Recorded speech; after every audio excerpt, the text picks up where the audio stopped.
इंद्राणी जी खड़े, दीवार से सिर लगाए हुए, प्रभु ने बरसने वाले फूलों की ओर नहीं देखा। हजारों लोग आरती कर रहे हैं, उनको नहीं देखा। भगवान तो अपने रथ में बैठे चारों ओर नजर डाल करके विदुर जी को देख रहे। जैसे ही विदुर जी के ऊपर भगवान की नजर पड़ी, सजनों, ऐसा सुंदर स्वरूप भक्त और भगवान दोनों की आंखें मिल गई। विदुर का तो मन रूपी मयूर नाचने लगा। मेरे गोविंद ने कहा, सुनो, तुम घर जाओ और जाकर के गोबर का चौका लगाना, कटनी के खंभ सजाना, सुंदर सी चटाई बिछाना। मैं जरा देख करके आता हूँ पांडवों के भाग्य का क्या फैसला होता है। भगवान ने विदुर को देखा और देखते देखते इशारा कर दिया, तुम्हारे घर में जरूर आऊंगा। ऐसा मानो प्रभु ने इशारा किया। दुर्योधन देख रहा है, हम तो इनका स्वागत कर रहे हैं, ये पता नहीं किसको देख रहे हैं। एक बहुत बड़ा मंच बना है, मंच पर सैकड़ों सिंहासन लगे हुए हैं सुवर्ण मणि। उन सिंहासन पर मेरे गोविंद विराजमान। विदुर जी का अपमान हो चुका है, इसीलिए विदुर जी को ऊपर जाने की आज्ञा नहीं है। सारी प्रजा के साथ विदुर जी नीचे खड़े हुए, गोविंद का स्वागत किया। दुर्योधन ने, आओ कृष्ण, आपके पदार्पण से हम कृतार्थ हो गए। आप आए, ये मेरा बहुत बड़ा भाग्य है, लेकिन आना किस कारण से हुआ ये तो हम जान नहीं पाए। भगवान ने दुर्योधन से कहा, मैंने कभी तुम्हें दुर्योधन नहीं कहा, आप तो सुयोधन हो। एक बात मैं तुमसे पूछना चाहता हूँ, पांडव तुम्हारे भाई हैं? बोला जी हाँ। तुम्हारे घास काका के बेटे हैं? बोला हाँ जी। तो तुम्हारे भाई हुए? बोला हाँ जी।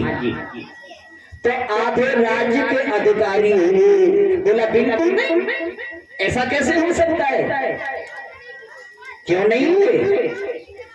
यदि नैतिक पद्धति से देखो दुर्योधन, तो पांडवों को आधा राज्य मिलना ही चाहिए, लेकिन मैं तुम्हें पांडवों को आधा राज्य देने के लिए नहीं बोलता, केवल 5 गांव दे। 5 गांव से ही मैं उन्हें प्रश्न करने का प्रयास करूंगा, कोशिश करूंगा। और यही तुमसे मैं निवेदन करने आया हूं, प्रार्थना करने आया हूं। दुर्योधन तुरंत एकदम तड़प करके खड़ा हो गया। भीष्म पितामह, द्रोणाचार्य, कृपाचार्य, धृतराष्ट्र सब बैठे हुए हैं। बोला क्या बोलते हैं कन्हैया? अरे बगैर लड़ाई के तो एक शिव की नाव के बराबर जमीन नहीं दूंगा।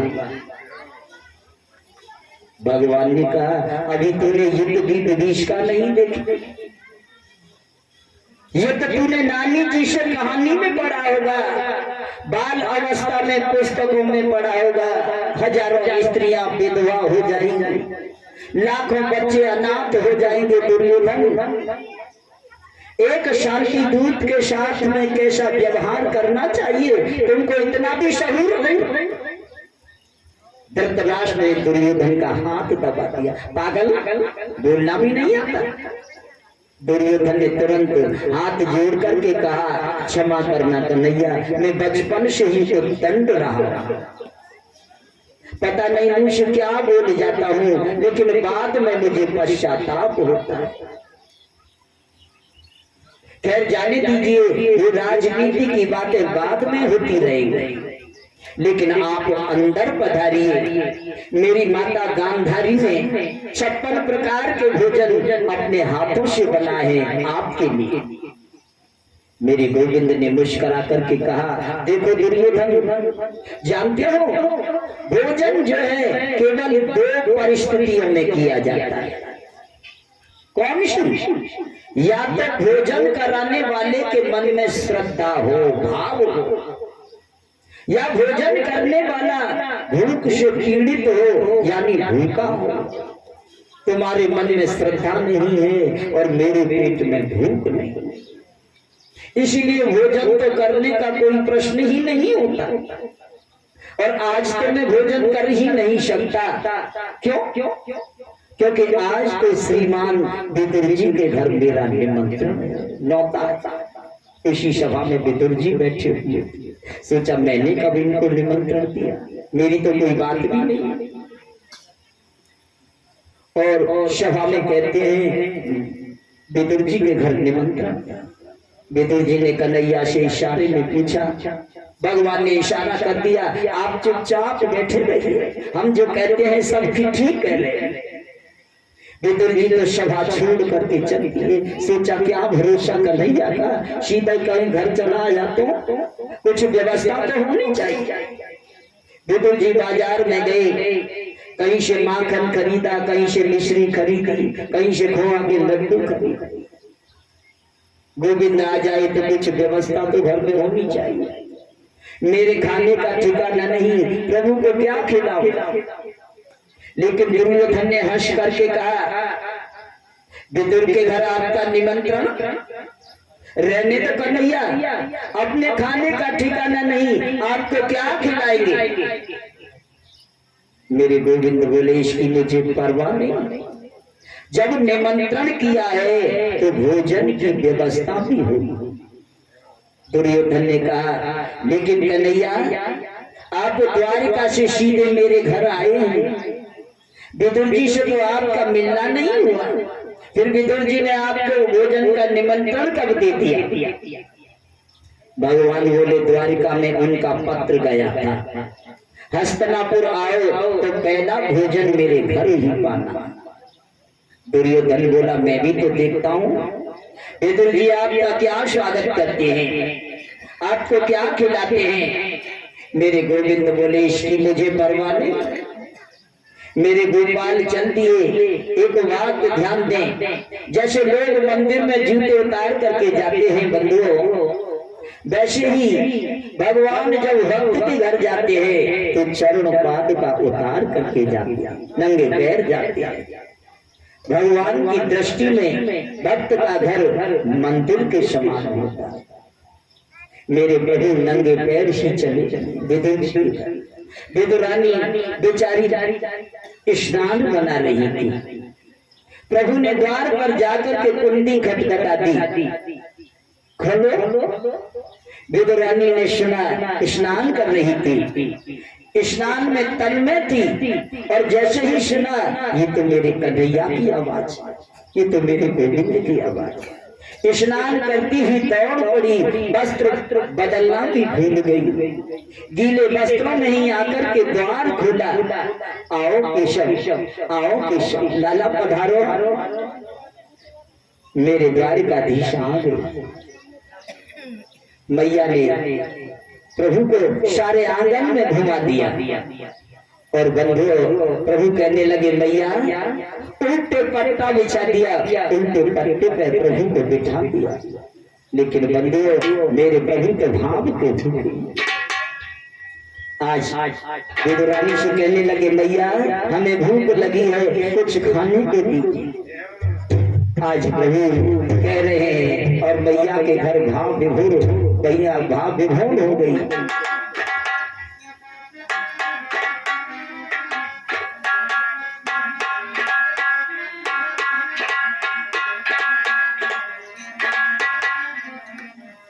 हाँ विदुर घर आए,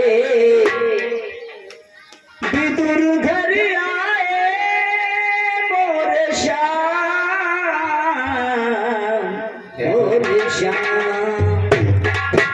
विदुर घर आए बांके बिहारी, विदुर घर आए बांके बिहारी, विदुर घर आए बांके बिहारी, विदुर घर आए बांके बिहारी,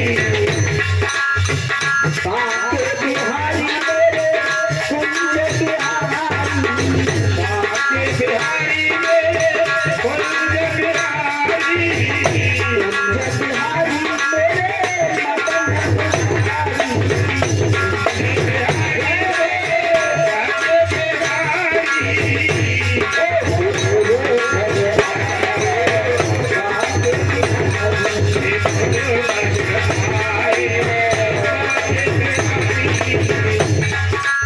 भैया प्रभु ने आप सबको हाथ दिया है, अरे दोनों हाथ ऊपर करके दिखाओ, सबको दिया है ना, तो प्रभु का कीर्तन चल रहा है, भैया हाथ में लगाए नीचे बैठे, अरे प्रभु के कीर्तन के ताली बजाओ, बड़ा आनंद आएगा।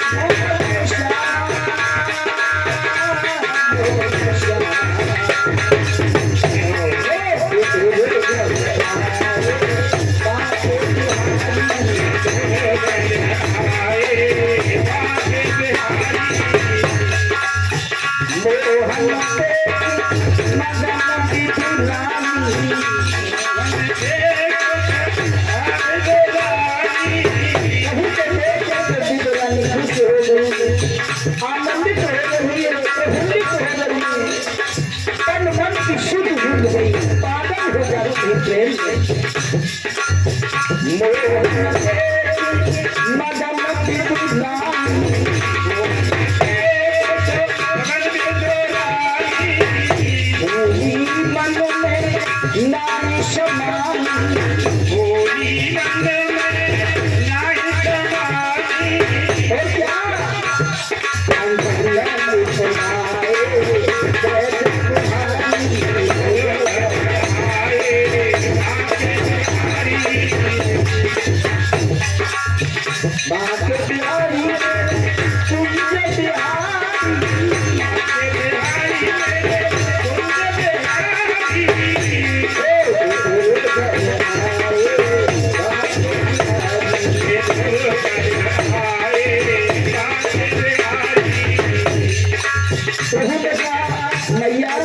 हमने भूख लगी है, कुछ खाने को दीजिए,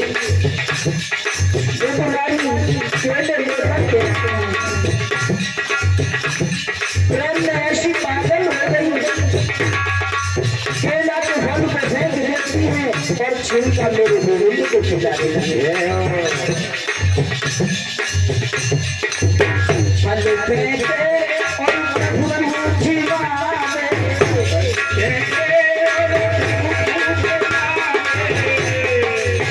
छिलका धरत अगाड़ी जाए, छिलका धरत अगाड़ी जाए, और क्या कलिया ने खाए उस हक भाई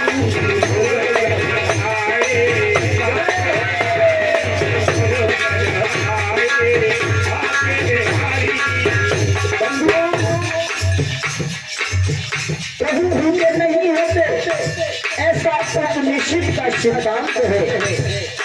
जीव रूपी पक्षी धन खाता है,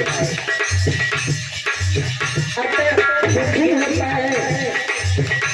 उपनिषद का ये सिद्धांत गलत नहीं, ईश्वर नित्य आनंद स्वरूप है।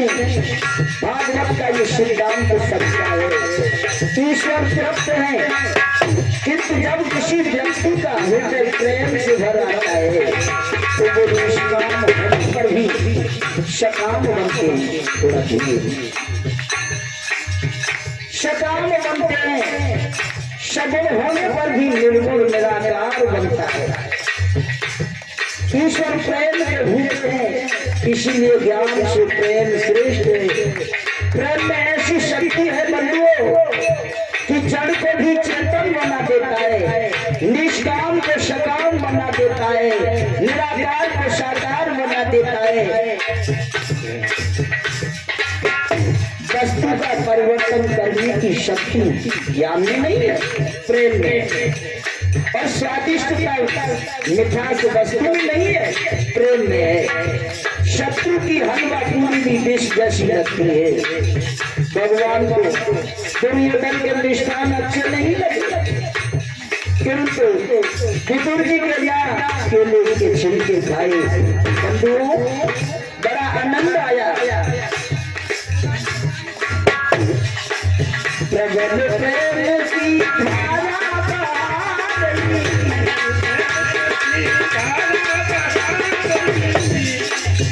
अनुपे से और छिलका थमा रही,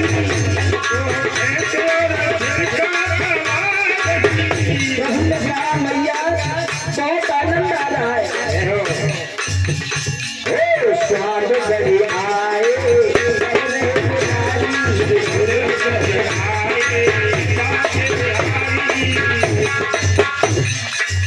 और क्या अजय जो गिरधारी,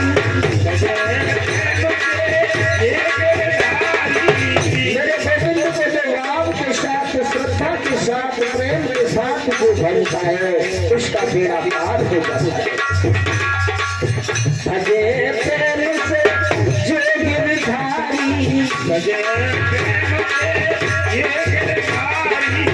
गोपाल दास प्रभु प्रेम पुजारी, और क्या भक्त मन भाए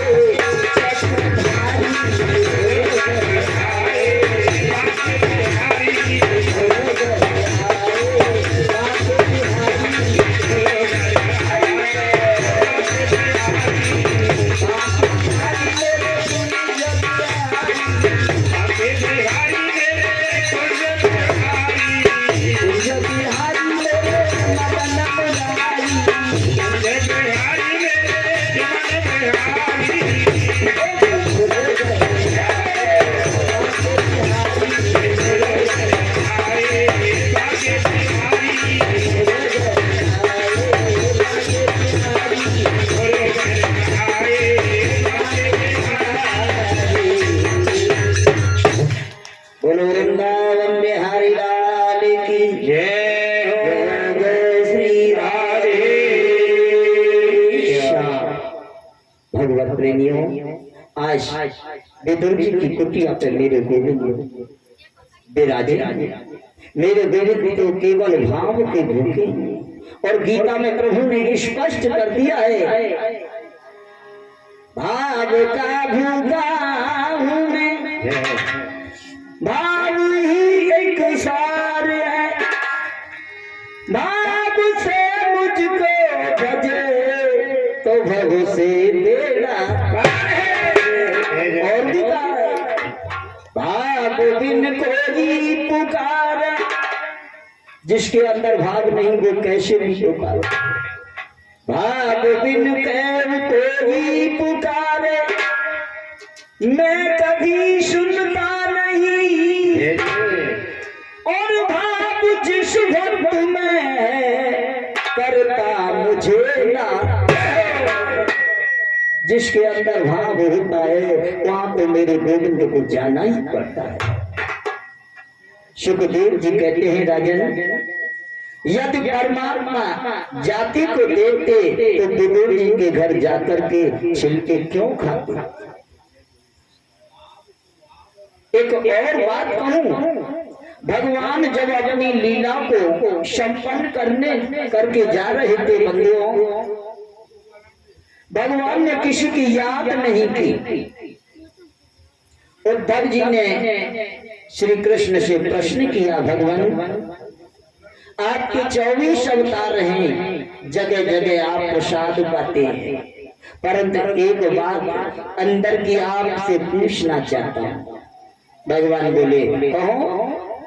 उद्धव जी बोले, जहां भी आपका भोग लगा सबसे सुंदर भोग पाने में आपको सुख कहाँ आया, आनंद कहाँ आया, सबसे ज्यादा मिठास आपको कहाँ आई।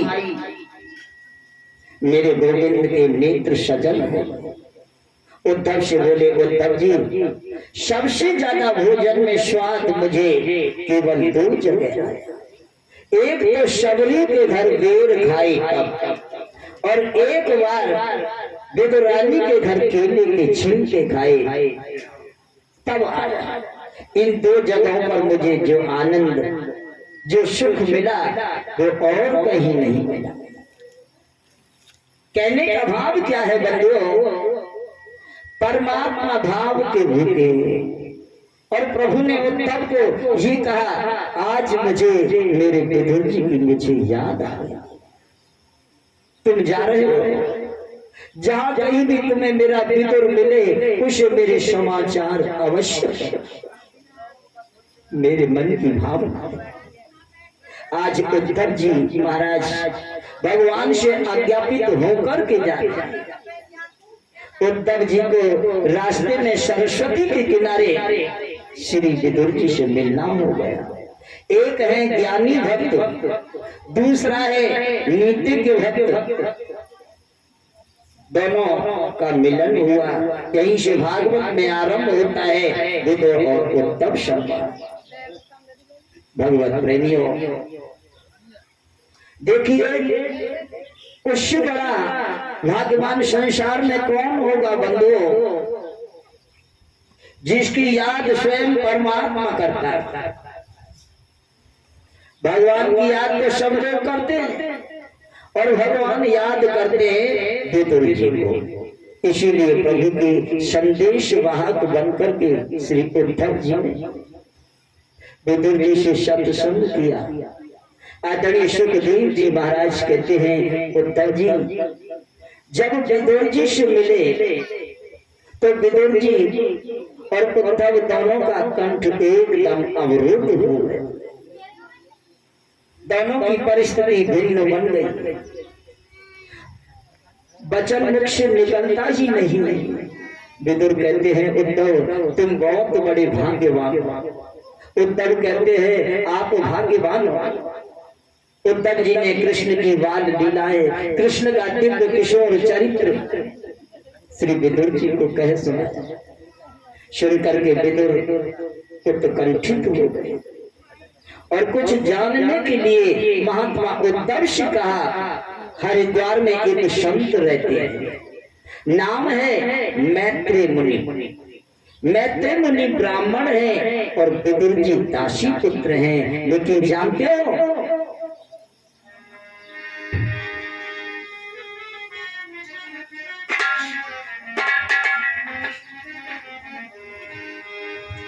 ओ जाति पाति पूछे नहीं कोई, हरि को भजे सो हरि को।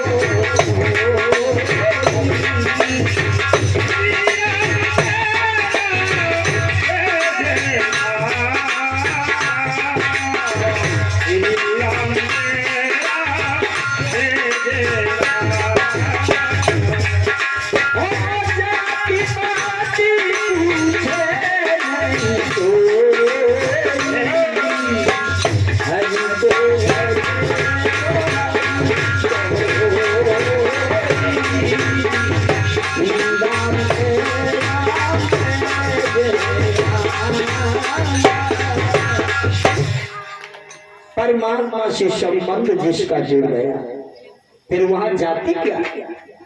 जो हरि का भजन करे वो हरि का हो। मैत्रेय मुनि ने दौड़कर विदुर जी को अंग में भरा। भगवत प्रेमियों, आज परमात्मा सुखदेव जी कहते हैं, राजन ये मैत्रेय मुनि बोले, आज इस गरीब ब्राह्मण की कुटिया पर आप जैसे परम संत का आगमन कैसे हो गया? विदुर जी ने कहा, भगवान मैं शास्त्रों में शंका नहीं करता और शास्त्रों में कभी कुतर्क करना भी नहीं चाहिए। कुतर्क करना अपराध है। मैं ये जानना चाहता हूं कि सारी सृष्टि को परमात्मा क्यों बनाती? सृष्टि में कोई दुखी और कोई सुखी क्यों होता है? फिर किसी भक्त को बचाने के लिए परमात्मा कई कई अवतार लेकर के क्यों आते हैं? उन अवतारों में कोई नरसिंह अवतार होता है, कभी वामन अवतार होता है, और मैंने तो सुना है भगवान ने सूअर का रूप लिया, 12 बन गए। वो कैसे बने? मैत्रेय मुनि ने सृष्टि के प्रसंग को विस्तार से कहा और अंत में विदुर जी से बोले, संसार में जो कुछ भी दिखाई देता है परिलक्षित होता है, जो कुछ भी संसार में दिखाई दे वो परमात्मा की कीड़ा है, वो उसकी सुंदर लीला है। और ये संसार उसकी कीड़ा भूमि है, यहाँ वो कई कई प्रकार की लीलाएं करते हैं। दूसरी बात, कोई दुखी क्यों, कोई सुखी क्यों? परमात्मा किसी को दुख नहीं देता, वो परमात्मा किसी को सुख भी नहीं देता।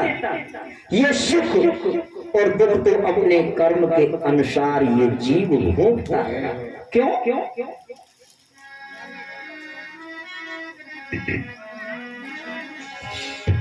को न काऊ सुख दुख करी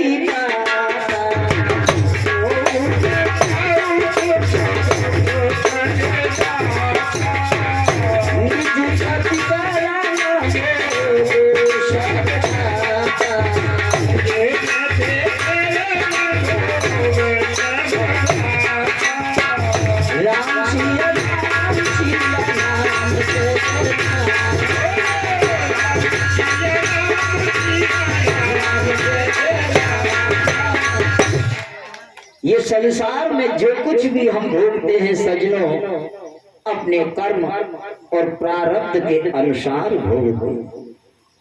पहले हम क्या कर चुके हैं इसकी चिंता मत करो, आगे हमें क्या करना है उसके बारे में विचार मत करो। वर्तमान में मेरा समय व्यर्थ में क्यों चला गया, इसका प्रयास करो, कोशिश करो।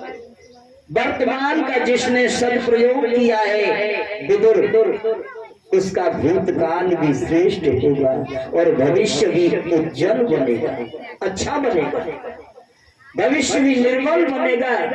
इसीलिए वर्तमान तो हम आजकल टीवी देखने में व्यतीत करते हैं। अब तो बिगड़ने के लिए बहुत सारे साधन बन गए हैं। 24 घंटे दूरदर्शन के कार्यक्रम देखने को मिलते हैं। जापान को देखो, BBC लंदन देखो, इत्यादि वर्तमान को हम इसी में निकाल देते, फिर रोते। पहले हमने ऐसा क्यों नहीं किया, अब क्या होगा? अब तो रोने के सिवा मिलेगा क्या? और तीसरी बात तुमने पूछा, व्यक्ति को बचाने परमात्मा अवतार क्यों लेता है? वेद के अनुसार जो व्यक्ति कर्म कर रहा है, वेद के आधार पर जो सत्य कर्म कर रहा है, आचरण कर रहा है, उस सत्य कर्म करने वाले व्यक्ति को कोई कष्ट पहुंच जाता है तो उन व्यक्तियों की सुरक्षा करने के लिए परमात्मा अवतार लेकर के आते हैं। अवतारों में भगवान ने वाराह का रूप धारण किया, सूअर का रूप धारण किया। इसका भी एक विचित्र कारण, कश्यप जी महाराज की 13 पत्नियां थी, उनमें दिति सबसे बड़ी है। एक दिन दिति ने कश्यप जी से कहा, मेरी जितनी भी अन्य बहनें हैं वो पुत्र, सबके पास पुत्र हैं, मुझे भी पुत्र होना चाहिए। अब सहवास की कामना की। कश्यप जी ने कहा, देवी ये समय जो है शाम का है, संध्या का समय है, ये समय काम सुख के लिए अच्छा नहीं है। इस समय साक्षात भगवान शंकर अपने गणों के साथ विचरण करते हैं आकाश में। इस समय किया हुआ जो गर्भाधान है, उस गर्भस्थ शिशु के ऊपर भूत प्रेतों का असर हो सकता है। लेकिन भगवान कश्यप की धार्मिक बात का दिति ने अनादर कर दिया। कश्यप जी दिति के दुराग्रह के आगे झुक गए और श्राप दे दिया, जाओ तुम्हें 2 पुत्र होंगे, परंतु दोनों ही दुष्ट होंगे, दुराचारी। माता दिति तो एकदम भयभीत हो गई, बोली मुझे दुराचारी पुत्र नहीं चाहिए, तो मुझे तो सुशील पुत्र चाहिए। ऋषि बोले अब मैं बीज का असर कहां ले जाऊं? इतना हो सकता है तुम्हारे पुत्र दोनों ही दुष्ट राक्षस होंगे, लेकिन तुम्हारे पुत्रों का संहार करने के लिए भगवान नारायण आए। दिति ने कहा तब तो मेरे पुत्र बड़े भाग्यशाली होंगे। कश्यप ने दिति से कहा तुम्हारा जो पौत्र होगा बड़ा गुणवान होगा, तुम्हारे पुत्र का नाम प्रहलाद होगा, वो शीलवान होगा, अलंपट होगा, तेजस्वी होगा, यशी होगा, मनुष्य होगा, तपस्वी होगा और भगवान का परम भक्त होगा। ऐसा सुनकर के माता दिति के मन में बड़ी प्रसन्नता, बहुत खुश हुई। देवताओं ने ब्रह्मा जी से पूछा दिति के गर्भ में जो बच्चा है उसका प्रकाश अभी से बढ़ रहा है, दैत्यों की माता है, पता नहीं क्या होगा। ब्रह्मा ने कहा दिति के गर्भ में जो बालक है वो साधारण मानव नहीं है, साधारण बच्चा नहीं है, ये दोनों भगवान के दिव्य पार्षद हैं, जय और विजय। ब्रह्मा ने कहा मेरे मानस पुत्र हैं 4, शनक, सनंदन, सनातन, सनत कुमार, ये चारों ही मानस पुत्र हैं। एक बार भगवान के दर्शन के लिए गए, वैकुंठ में प्रवेश करने लगे तो जय विजय ने कहा क्षमा करें भगवान, अभी हमारे प्रभु के विश्राम का समय है, हमारे प्रभु विश्राम कर रहे हैं, आप अंदर नहीं जाओगे। सनत कुमार बोले हमारे माता पिता से मिलने से तुम कैसे रोक सकते हो? धक्के दे करके जाने लगे। जय विजय का कोई दोष नहीं लगता। क्यों? क्योंकि वे तो अपने कार्य का निर्वाह कर रहे थे, ड्यूटी बजा रहे थे। लेकिन सनत कुमार जबरदस्ती अंदर जाने लगे तो जय विजय ने रोक दिया। सनत कुमार ने क्रोधित होकर के श्राप दे दिया और कहा तुम भगवान के पार्षद होकर के हमें भगवान से मिलने से वंचित करते हो, जाओ तुम दोनों राक्षस हो जाओ। जय विजय चरणों में गिरकर क्षमा याचना कर, हम आपको पहचान नहीं पाए, राक्षस बन जाएंगे तो बड़ी तकलीफ होगी, बड़ा कष्ट होगा। सनत कुमारों ने कहा दैत्य तो तुम दोनों बनोगे, लेकिन 3 जन्म के बाद तुम्हें मोक्ष मिल जाएगा। सनत कुमारों के मन में बड़ी गिलानी हुई, हमने क्रोध क्यों किया? एक बात आपको बता दूं, सवेरे 6 बजे तक भजन करते हैं, 12 घंटे एक आसन पर बैठ करके रोज माला जाप करते हैं, 12 घंटे रोज एक आसन पर भजन करो, 12 महीने इसी क्रम से लगातार जप करने से जो फल प्राप्त होता है वो 1 मिनट के क्रोध करने पे नष्ट हो जाता है। कितनी बुरी चीज है क्रोध, ये बताना चाहता हूं। सनत कुमार ने कहा हमने प्रभु के पार्षदों को श्राप दिया, जरा सी बात के लिए क्रोध का परिणाम ये हुआ कि सनत कुमारों के अंदर प्रवेश न मिल सका।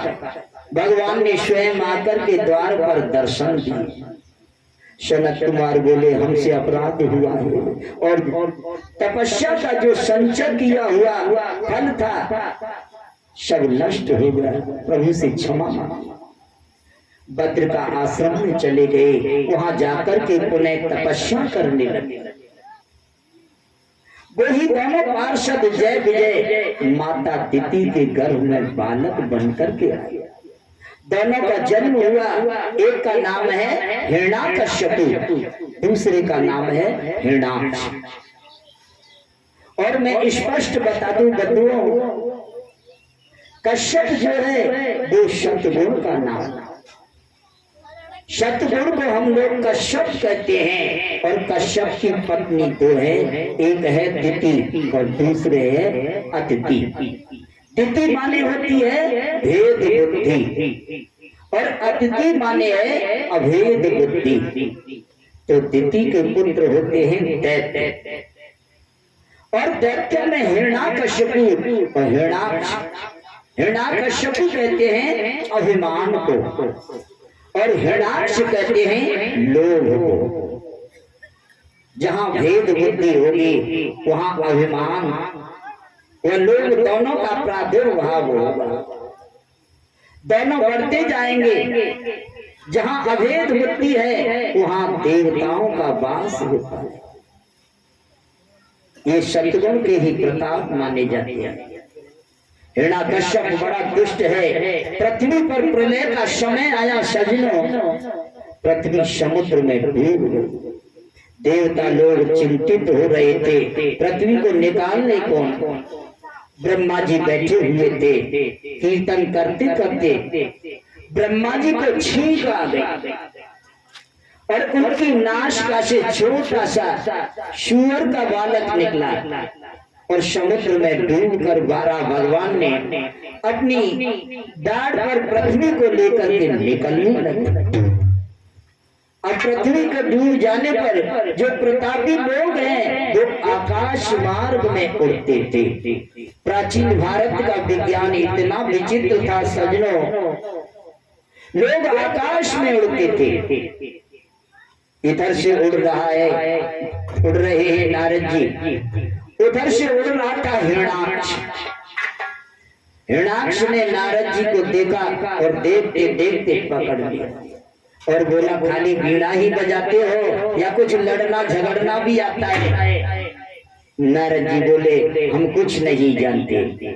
नारद जी कहते हैं, श्री कृष्ण गोविंद हरे मुरारी, हे नाथ नारायण वासुदेवा,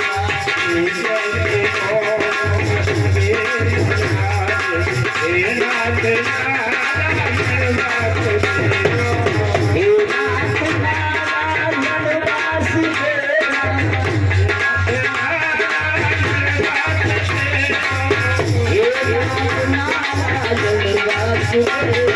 नाथ नारायण वासुदेवा, श्री कृष्ण गोविंद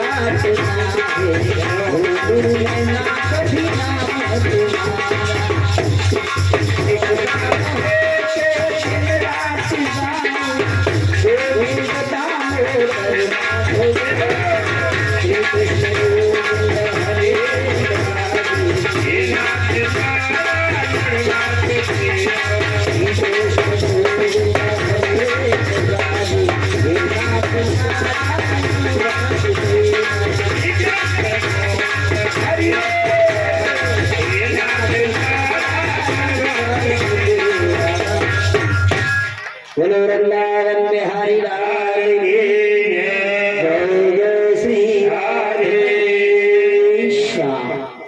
बोले भैया, नारद जी कहने लगे, भैया कीर्तन करना तो हमसे आता, लड़ना झगड़ना नहीं जानते। हिरण्याक्ष बोला, कैसे नहीं जानते? हमसे तुम्हें युद्ध करना पड़ेगा। क्यों? क्योंकि हमारे बाजियों में खुजली चल रही है, कोई लड़ने वाला नहीं मिलता। नारद जी ने कहा, सुनो भैया, मैं तुमसे यदि युद्ध नहीं करूं, किसी अच्छे योद्धा का नाम बता दूं तो कैसा रहे? आप ऐसा करो, सीधे समुद्र के किनारे चले जाओ, समुद्र से एक 12 यानी सूअर पृथ्वी को लेकर के निकल रहा होगा, उसी को जाकर के पकड़ लो। आपके बाजियों की ऐसी खुजली मिटेगी, जीवन में कभी खुजली होगी नहीं। हिरण्याक्ष ने 12 भगवान को देखा उन्हें छेड़ने लगा, ललकारने लगा। दोनों में विचित्र युद्ध छिड़ गया। मेरे 12 भगवान उसके मुखमंडल पर अपनी गदा का जोर से प्रहार किया। कहाँ बैठी है? जोर से प्रहार किया बंधुओं। हिरणाक्ष का सिर धड़ से अलग हो गया। हिरणाक्ष के मरने के बाद देवताओं ने फूलों की वृष्टि की बारिश की। बोलिए वराह भगवान की। प्रभु के 24 अवतारों में ये दूसरा अवतार, अद्भुत भगवान का अवतार। हिरणाक्ष को मारकर प्रभु पृथ्वी को लेकर के आए। लोगों को तो भगवान बारह ने मार दिया, लेकिन अब पृथ्वी के मन में अभिमान हो गया। मेरे बिना भगवान का भी काम नहीं चला। मैं थोड़ा सा समुद्र में जाकर के डूब गई। मुझे निकालने के लिए भगवान को सूअर बनना पड़ा। भगवान ने कहा हिरणाक्ष को तो मार दिया हमने, लेकिन देवी पृथ्वी के मन में जो अभिमान रूपी हिरणाक्ष प्रकट हुआ है, उसका उद्धार जरूर करना। इसीलिए प्रभु ने परम पावन वृंदावन धाम का दर्शन कराया। पृथ्वी के मन में परम आश्चर्य हुआ। पृथ्वी ने बड़े सुंदर फूलों को देखा, फलित पुष्पों को, फलित वृक्षों को देखा, पक्षियों की आवाज सुना। पृथ्वी ने कहा ये क्या चीज है? ये सुंदर बगीचा क्या है?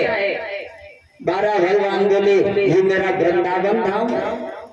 पृथ्वी ने कहा वृंदावन, लेकिन मैं तो आपकी दाढ़ पर बैठी हूं। मैं तो आपकी दाढ़ पर बैठी हूं, और मैं जब समुद्र में डूब रही थी तो मेरे बिना ये वृंदावन कहां से आया? भगवान बोली सारी सृष्टि का प्रलय हो जाए, लेकिन वृंदावन का प्रलय नहीं होता। वृंदावन तीर्थ नहीं है सज्जनों। 4 धामों में वृंदावन का नाम नहीं आता। तीर्थों का राजा है प्रयागराज, तीर्थों का गुरु है पुष्कर। इसीलिए जितने तीर्थ हैं वो प्रयाग को कर देते हैं, भेंट देते हैं, लेकिन छोटा सा वृंदावन कभी भेंट देने नहीं आया। तीर्थराज प्रयाग सब देवताओं को लेकर भगवान श्री कृष्ण के पास गए और बोले इसी प्रकार मुझे अपमानित करना था तो मुझे तीर्थों का राजा क्यों बनाया? सभी तीर्थ आकर के मुझे कर देते हैं, लेकिन छोटा सा वृंदावन कभी नहीं देता। मेरे गोविंद ने मुस्कुरा करके कहा अरे प्रयाग, मैंने तुम्हें तीर्थों का राजा बनाया, अपने घर का राजा थोड़ी बनाया था। मैंने अपने घर का तुझे राजा नहीं बनाया। क्यों? धन्य धन्य वृंदावन राजधानी, धर्म करम जहाँ बतत जे बरी, मुक्ति भरे तहाँ पानी। आज बंधुओं कहने लगे वृंदावन तीर्थ नहीं है सजनों। यदि भौतिक आंखों से आप वृंदावन को देखते हैं, यदि पिकनिक मनाने की भावना से वृंदावन को देखते हैं, तो जानते हो टूटे फूटे मकान और गंदी नालियों के अलावा आपको कुछ नहीं दिखेगा। यदि आध्यात्मिक दृष्टि से वृंदावन को देखते हैं, यानी भक्ति के चश्मे से वृंदावन को देखते हैं, तो वृंदावन की रज के कण कण में मेरे गोविंद का मेरा वायु सारे तीर्थों में गई, सभी तीर्थों में गई। जब वृंदावन मीरा आई तो लोगों ने पूछा तुम बद्रीनाथ गई, केदारनाथ गई, गंगोत्री गई, यमुनोत्री गई, सब तीर्थों में गई, सही सही बताना तुम्हें सबसे अच्छा कहां लगा? मीरा के मुंह से निकल गया मुझे तो सबसे अच्छा वृंदावन लगा है।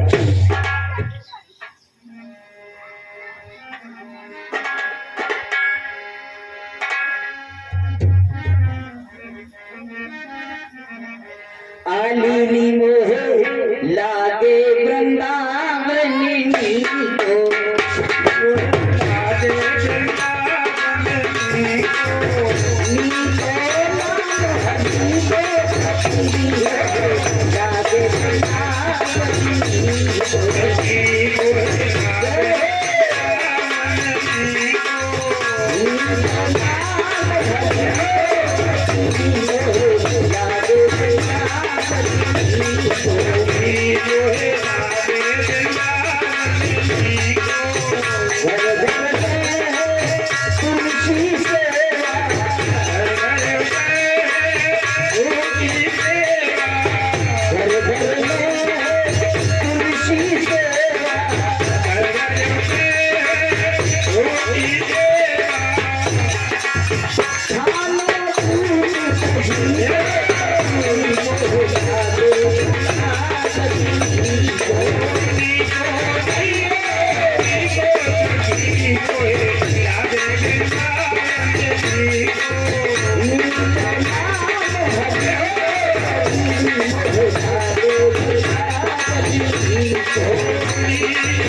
भगवत प्रेमियों, आज भगवान मीरा कहती है मुझे ये पावन जो स्थान है ना वृंदावन, इसके आगे कुछ अच्छा नहीं लगता, कोई धाम अच्छा नहीं लगता। भगवान ने पृथ्वी की स्थापना कर। मैत्र मुनि कहते हैं विदुर, तुमने पूछा कि भगवान ने हिरण्याक्ष का वध क्यों किया, इसका मूल कारण क्या था, वो मैंने तुमसे कहा। उसने वैदिक विरुद्ध आचरण किया, इसके लिए ऐसा हृदय में स्थित हुए लोग को मारने से कपिल भगवान आए। ज्ञान का शत्रु है हिरण्याक्ष। भागवत में बताए गए अवतारों के क्रम में भी रहस्य है। ज्ञान को स्थिर करना है तो हिरण्याक्ष को मारना है। लोग रूपी हिरण्याक्ष को मारने पर फिर भी भगवान कपिल आते हैं। पृथ्वी की स्थापना हुई, ब्रह्मा जी के जितने भी पुत्र हुए सभी विरक्त हो गए। शनक कुमारों ने तो पहले ही कह दिया हम विवाह नहीं करेंगे। ब्रह्मा जी के एक और पुत्र हुए, उस पुत्र का नाम है कर्दम। सजनों, कर्दम का सीधा सा अर्थ होता है कदर्म अर्थात कर्दम। जिसने अपनी इंद्रियों का दमन कर लिया उसे कर्दम कहते हैं। जो जितेंद्रिय है, कर्दम ने अपने पिता ब्रह्मा से कहा मैं शादी नहीं करूंगा, मुझे भजन करना है, घर में नहीं रहना, वन में चले जाए। ब्रह्मा ने कहा बेटा कभी कभी हम वैराग की बातें बहुत करते हैं, परंतु वैराग के मार्ग पर चलते हैं तो बड़ी कठिनाइयां, बहुत परेशानी होती है। इसीलिए संत का चरित्र, संत का जीवन ज्यादा सफल उसी का है जो पहले ग्रस्त रह चुका। बंधुओं, ग्रस्त ही सबसे बड़ा होता है, ग्रस्त आश्रम सबसे बड़ा होता है। जिसने पहले ग्रस्त भोग लिया और वो इस वेश में आए, संत वेश में आए, उसे सब कुछ पता है। और जिसने ग्रस्त नहीं होगा उसे पता क्या। भगवत प्रेमियों, ग्रस्त जीवन जिसने भोग लिया, क्योंकि शास्त्र कहते हैं पहले ब्रह्मचर्य का पालन करो फिर ग्रस्त जीवन में आओ, उसके बाद साधु जीवन व्यतीत करो। लेकिन परमात्मा की विशेष कृपा जिस पर हो जाए वो बचपन से ही ब्रह्मचारी हो सकते। कर्दम जी वन में चले गए, वहां जाकर के बहुत तपस्या करते करते जब बूढ़े होने को लगे, वृद्ध हो गए, कर्दम के मन में एक विचार जागा। दुनिया के लोग शादी करते हैं, अपनी पत्नी के साथ विहार करते हैं, हमें देखो हम यहाँ जंगल में अकेले पड़े, हम भी शादी करें, किसी परम सुंदरी नारी के साथ हमारा विवाह हो जाए। कर्दम के मन में ऐसा संकल्प हुआ, संकल्प ले लिया। भगवान मुस्कुराए और कर्दम जी ने ये संकल्प लेकर के तपस्या शुरू कर दी कि हमारी शादी किसी परम सुंदरी नारी के साथ हो जाए।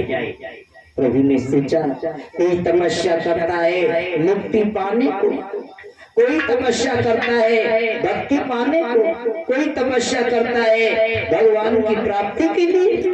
लेकिन इन बुढ़ऊ को देखो, ये तपस्या करते हैं हमारी शादी हो जाए। मन की गति बड़ी विचित्र है सजनों। मन को जीतना किसी के वश की बात नहीं। विश्वामित्र जी ने 7,000 वर्षों तक तपस्या की, लेकिन मैन का नाम की अप्सरा ऐसी आई, उसके चरणों की पायल ऐसी बजी, विश्वामित्र की तपस्या भंग कर दी। इसीलिए गोविंद से नियमित प्रार्थना करो, प्रभु मेरे विचार अच्छे, प्रातः उठ करके प्रभु से मंगल में प्रार्थना करो जिससे हमारा जीवन आनंदमय हो। लेकिन बंधुओं, मनुष्य का कर्म क्या है जानते हो?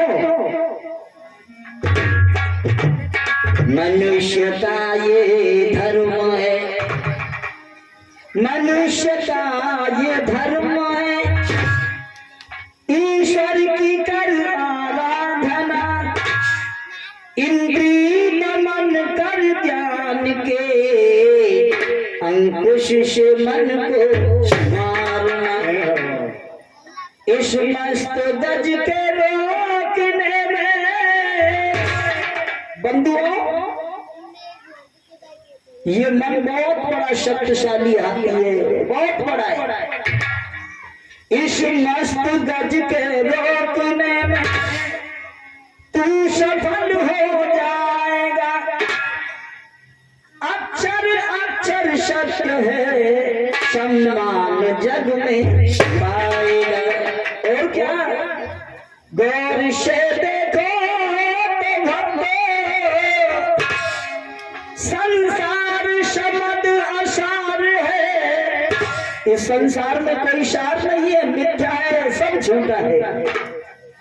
गौर से देखो तो भक्तो, संसार शब्द असार है, और भगवत शरण चंद प्रेम से कर देंगे बेड़ा पार है। प्रभु की शरण में चलो, मेरे गोविंद नैया को पार कर देंगे। लेकिन आज कलयुग का प्राणी कहाँ ध्यान देता है? वो तो वही ध्यान देता है। अगर आपको भक्त बनना है बंधुओं, तो कैसे बनोगे जानते हो? भक्त बनो तो बनो विभीषण। अगर भक्त बनना चाहते हो तो विभीषण जैसे बन जाइए। क्यों? लंका में केवल एक ही भक्त था, विभीषण।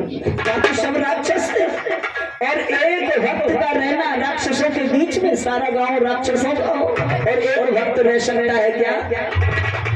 बहुत दुर्लभ। भक्त बनो तो बनो विभीषण, निश्वासर करी प्रभु की प्रभुताई, और दुष्ट बने तो रावण बन जा। और दुष्ट भी बनना है तो छोटे छोटे मत बनो, रावण जैसे बन जाइए। क्यों? दुष्ट बने तो रावण बन जा, अपने शनुकुल की मुक्ति, सारे खानदान को तार दिया। और दास बने तो तुलसी बन जा। दास तो सभी लगा लेते हैं, कोई रामदास, कोई गोपाल दास, कोई ज्ञान दास, कोई भगवान दास, लेकिन वो दास नहीं। अगर दास बनना है तो तुलसीदास जैसे बन जाए।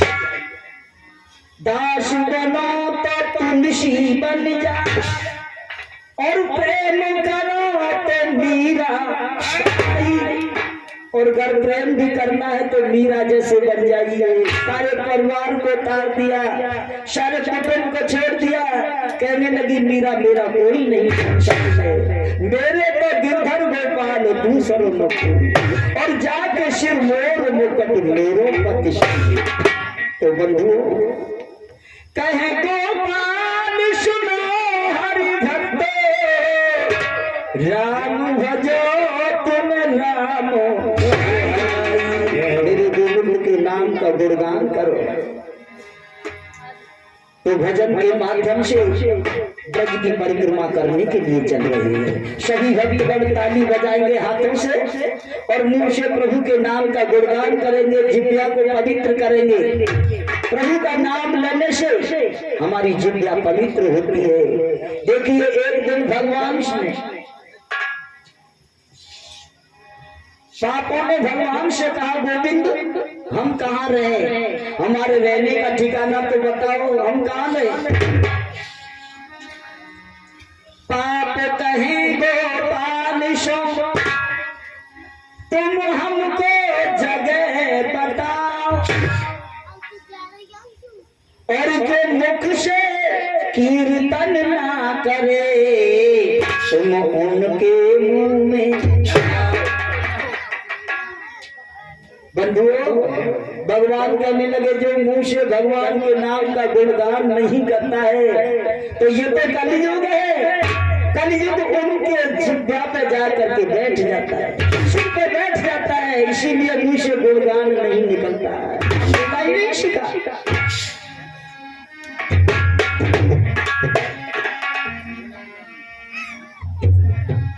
बरसी बारे को हाँ मेरे प्यारे को लेके नाम चलो ब्रजधाम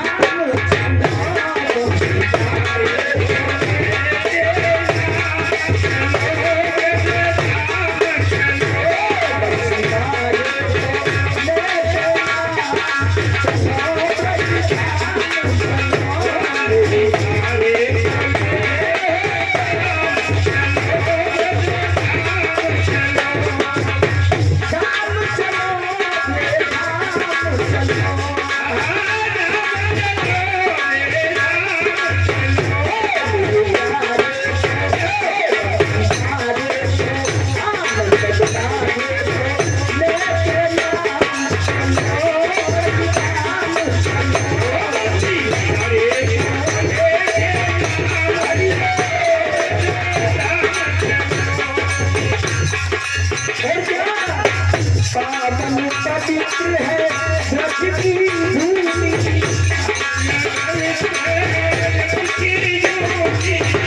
पावन पवित्र है ब्रज की भूमि, भक्ति भाव से संपन्न भूमि, और क्या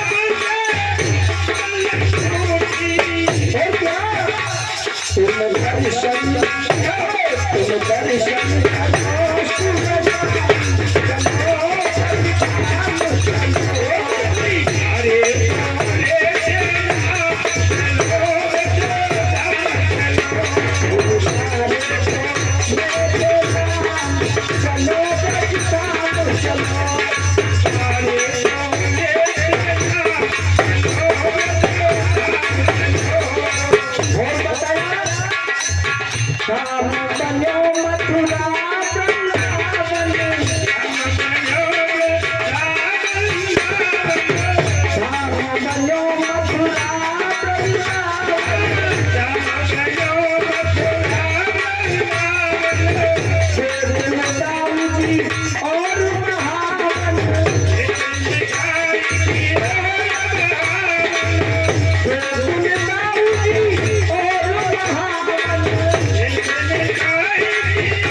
सच्चे मन से गुणगान करोगे तो कल्याण कर देंगे। सच्चे मन से तो श्याम रटे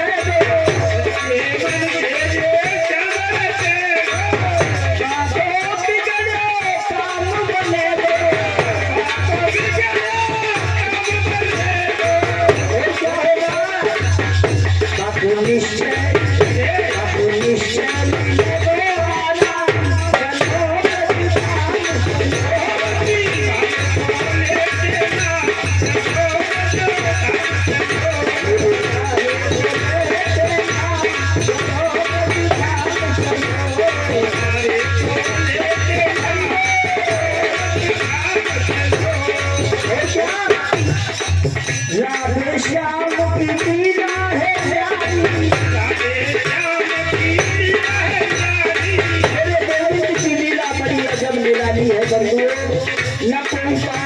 और न कोई पा सकता है। राधे श्याम की लीला है प्यारी, जिनके पास करे बनवारी,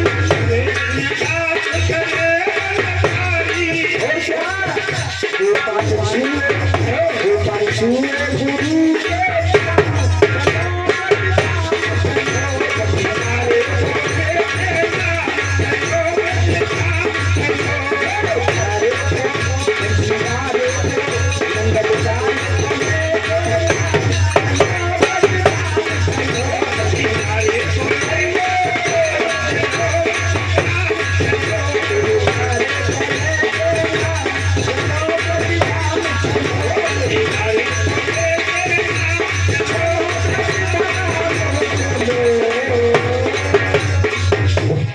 वृंदावन बिहारी लाल की जय, जय जय श्री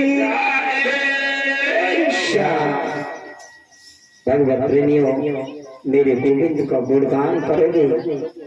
मेरा गोविंद प्रभु के नाम में वो शक्ति है बंधुओं, हम कहीं भी बैठे हो वहीं मुक्ति पा सकते। लेकिन आज बंधुओं, जहां तक बंधन का कारण क्या होता है जानते हो? आत्मा का कभी बंधन नहीं होता।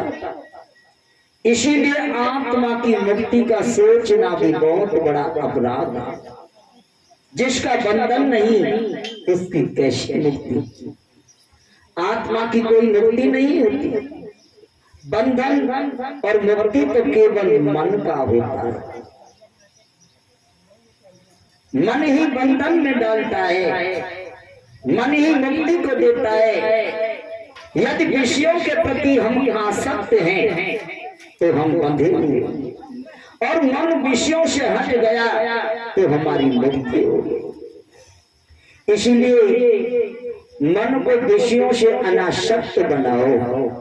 मन को अनासक्त बनाओगे, बनाने का तरीका पहला है सत्संग।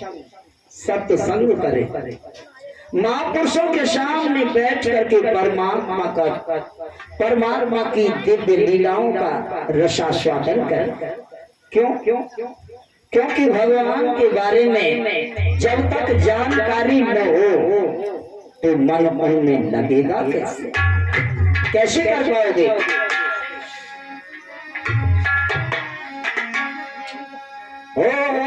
जाने बिना न होई परती, दिलों परती जाने बिना होई परती, जाने बिना होई परती,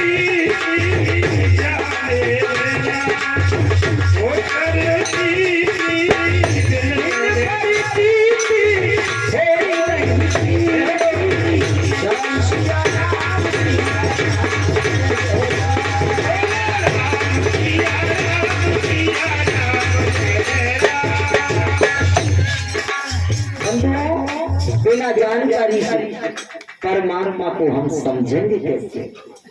इसीलिए सत्संग में जरूर जाना चाहिए। सत्संग में जरूर समय निकालें।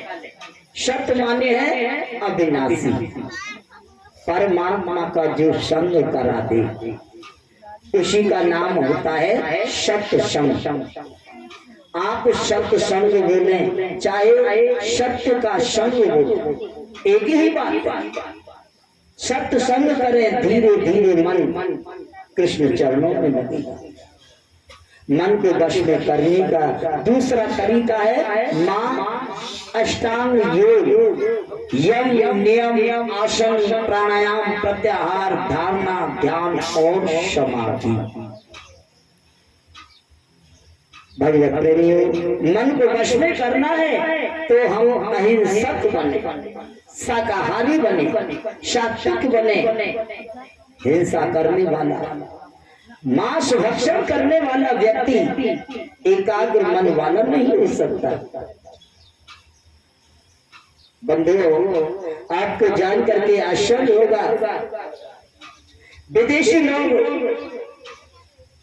समृद्ध देश जहाँ के लोग गौ मांस तक भक्षण करते, अभी 30% व्यक्ति वहां के शुद्ध शाकाहारी बन गए।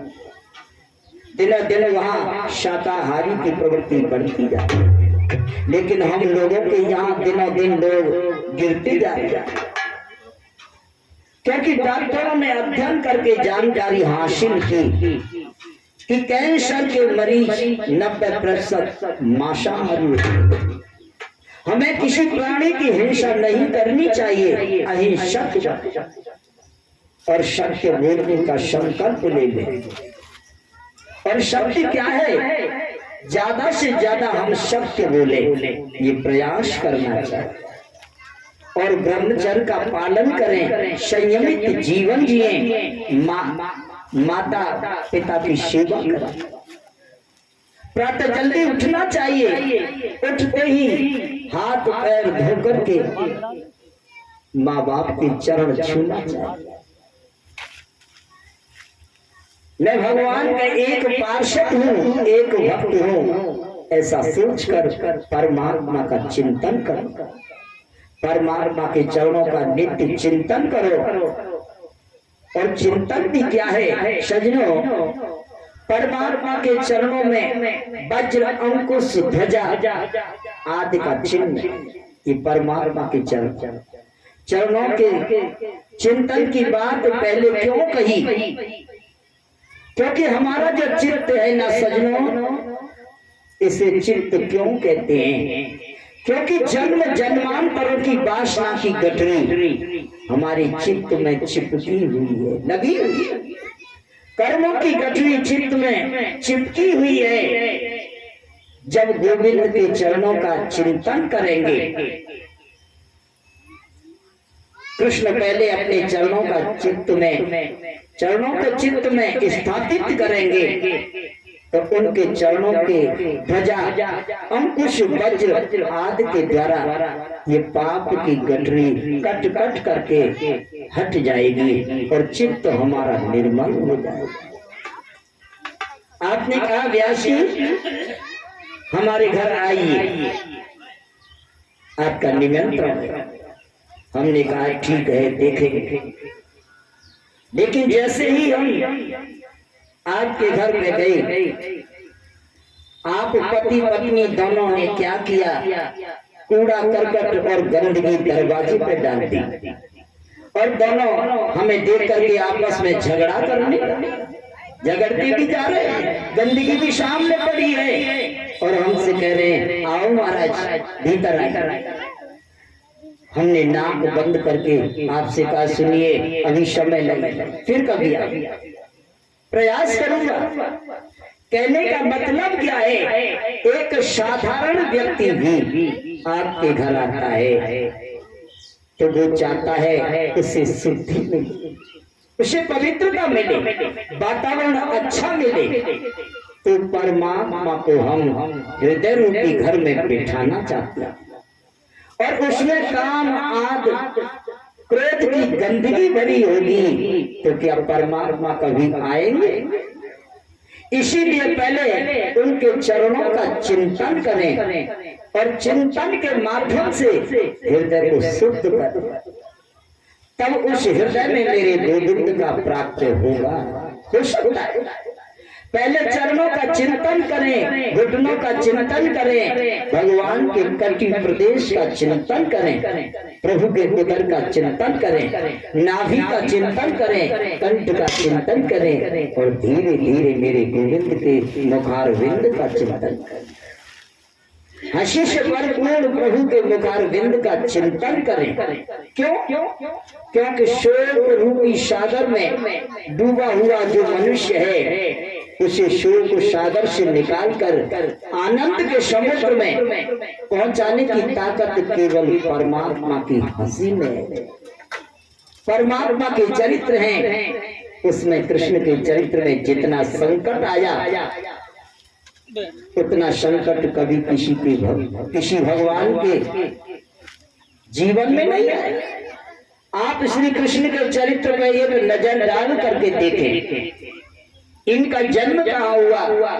जहां डाकुओं को बंद किया जाता है, जेल खाने में हुआ कन्हैया पैदा। जन्म लेते ही गोकुल भागना पड़ा। वहां केवल 7 दिन के थे, उतना मारने आ गया। 6 महीने के हुए शतासुर मारने आ गया। 1 वर्ष के हुए तृणावर्त मारने आया। यमुना में कूद पड़े, काली दमन किया। उसके बाद गिरिराज उठाया। अगासुर, बकासुर, ब्रह्मासुर, धैनकासुर, केशी। 11 वर्ष 56 दिन के मेरे गोविंद ने सैकड़ों राक्षसों से युद्ध किया, कंस का उद्धार किया। मथुरा में शांति नहीं मिली। जरासंध ने मथुरा को घेर दिया, रण छोड़ करके भाग द्वारका चला। द्वारका में शांति से बैठे थे। पांडव बोले हमारी रक्षा करो, हम संकट। कौरव पांडवों का युद्ध करा करके मेरे कन्हैया ने पांडवों को विजय श्री प्रदान कराया। अब थोड़ा शांति से बैठे थे, चलो सुख से जीवन व्यतीत होगा। तो घर में ही झगड़ा शुरू हो गया। यदुवंशी एक दूसरे पर वार करने लगे। घर में भी शांति नहीं। कृष्ण की आंखों के सामने 99 लाख से भी ज्यादा जिनकी संख्या है, ऐसे यदुवंशी लड़ कर कट करते मर गए। एक भी दिन कृष्ण का सुख और शांति से व्यतीत हुआ। लेकिन प्रभु कभी सिर पे हाथ धर करके चिंता करने नहीं बैठे। ऐसा किसी शास्त्र में नहीं लिखा। भगवान कभी चिंता करने के लिए उद्यत हुए, ऐसा कहीं नहीं। मुस्कुराते ही रहते हैं हमेशा। और इसका मतलब क्या है जानते हो? गोविंद कहना चाहते हैं, ऐ निष्क मुस्कुराओ, सदैव प्रसन्न रहना, ये मेरी सर्वोत्तम भक्ति है। सबसे